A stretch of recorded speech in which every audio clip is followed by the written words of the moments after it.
Olen Sven Kullerkupp, muusik, pianist ja helilooja, aga nüüd ka kirjanduse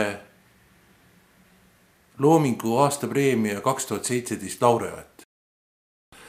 Kirjastus Petrone Print andis välja eelmisel aastal minu raamatu Piano Pianissimo ja öö soojaga arvasin, et võiks kirjutada veel ühe ja selleks on Vormsi eluolu, kultuurilugu hõlmav kogupereraamat Vormsi detektiivid ja Ruhnu karu.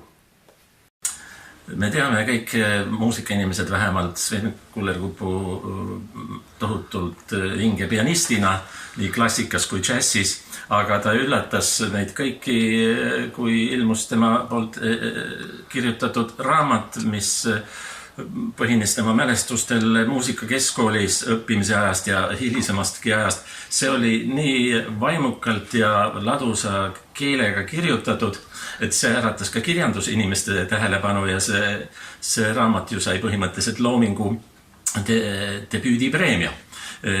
Ja nüüd ma olen lugenud ka Sveni järgmist raamatut, mis on niisugune nii lastele kui ka suurtele lugemiseks samasugune tore jutt, mis sisaldab ühtlasi Vormsi saare ajalugu, aga mille pealkiri on Vormsi detektiivid ja Ruhnu karu. Et mina igati soovitan seda ettevõtmist toetada.